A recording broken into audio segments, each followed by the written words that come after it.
خب گفتیم ما هنگامی که نور از یک محیط وارد محیط دیگه میشه دچار شکست میشه وقتی به صورت مایل تابیده بشه. علتش هم گفتیم تغییر سرعت نوره. حالا ببینیم رابطه‌ای که سرعت نور با ضریب شکست داره به چه صورته.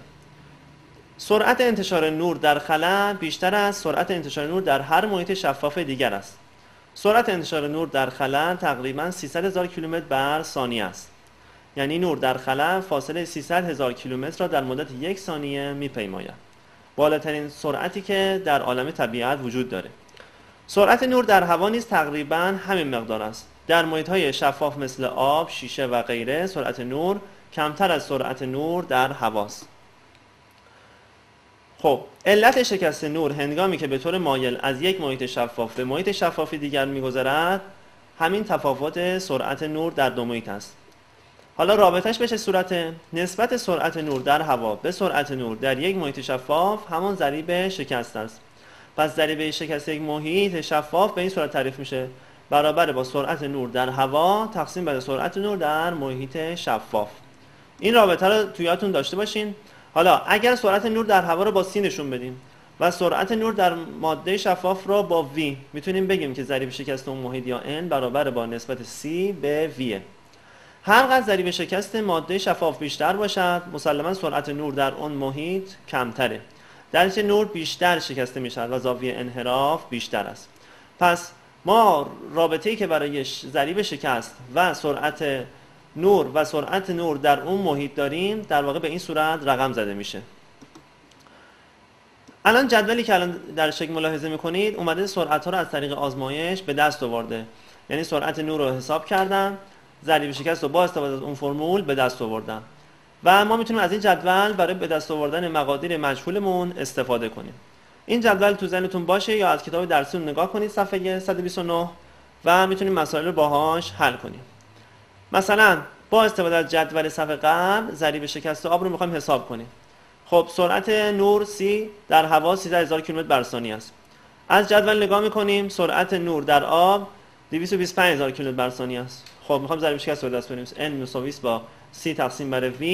به این ترتیب ضریب شکست آب 4/3 به دست میاد. به مثال دیگه توجه کنید. دو محیط را با ضریب شکست های N1 و N2 در نظر بگیرید. اگر نسبت سرعت نور در محیط اول به محیط دوم برابر 5/4 باشد، نسبت ضریب شکست محیط اول به محیط دوم را حساب کنید. خب پس ما V1 به V2 رو داریم 5/4، میخوام N1 به N2 رو به دست بیاریم.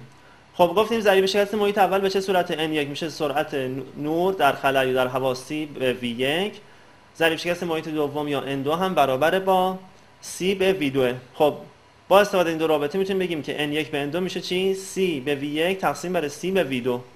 با حذف C میتونیم بنویسیم چی؟ N1 به N2 برابر با V2 به V1.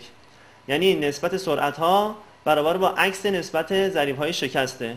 به این ترتیب N1 به N2 برابر با 4/5 به دست میاد. خب یه مثال دیگه توجه کنید. ضریب شکست مطلق شیشه 3/2 است و ضریب شکست مطلق آب 4/3. اگر سرعت نور در شیشه 2 ضرب در 10 به قوه 8 متر بر ثانیه باشد، سرعت آن را در آب به دست بیاریم. خب گفتیم N مساوی است با C به V. خب C هم که ثابت بود میتونیم نسبت گیری کنیم. یعنی شما این فرمول دیگه تو ذهنتون داشته باشین. N1 به N2 میشه عکس نسبت سرعت ها V2 به V1. حالا جایگذاری میکنیم. N1 بود 3/2، N2 بود 4/3. V2 رو میخوام که مجهوله، V1 هم داریم 2 ضرب در 10 به قوه 8. با طرفین وسطین به راحتی V2 برابر با 9/4 ضرب در 10 به قوه 8 متر بر ثانیه به دست میاد. به یه مثال دیگه توجه کنین. ضریب شکست الماس 2 و ضریب شکست شیشه هم 1.5. سرعت انتشار نور در الماس چند برابر سرعت انتشار نور در شیشه است؟ خب N الماس به N شیشه برابر عکسشون، عکس سرعت ها، یعنی V شیشه به V الماس. خب 2 به 1.5 میشه V شیشه به V الماس. به این ترتیب V شیشه 75 صدم سرعت نور در الماس به دست میاد. به یه مثال دیگه توجه کنین. سرعت نور در خلا 3 ضرب در 10 به قوه 5 کیلومتر بر ثانیه و در یک محیط شفاف 2.5 ضرب در 10 به قوه 5 کیلومتر بر ثانیه است. ضریب شکست مطلق رو می‌خوایم به دست بیاریم. خب ضریب شکست مطلق بود نسبت سرعت نور در خلا به سرعت نور در اون محیط شفاف. با جایگذاری میتونیم 1.2 این ضریب شکست رو به دست بیاریم. خب بحث بعدی ما بحث زاویه حده. دقت کنید ما گفتیم که نور از محیط غلیظ که وارد محیط دقیق میشه زاویه شکست چی میشه؟ بیشتر میشه، یعنی انحراف پرتو ما نسبت به خط عمود بیشتر میشه و از خط عمود دور میشه. پس دیدیم اگر نور از محیطی با ضریب شکست بیشتر، یعنی محیطمون غلیظتر باشه، وارد محیطی با ضریب شکست کمتر، محیطمون رقیق باشه، برای مثلا از درون آب به هوا، پرتو شکست از خط دور میشود و زاویه شکست از زاویه تابش بزرگتر خواهد شد. در این صورت هرچه زاویه تابش زیاد شود زاویه شکست هم زیاد میشه. به این شکل نگاه کنیم. الان در این شکل این پرتوها رسم شده و آزمایش عملیش هم عکسش گذاشته شده.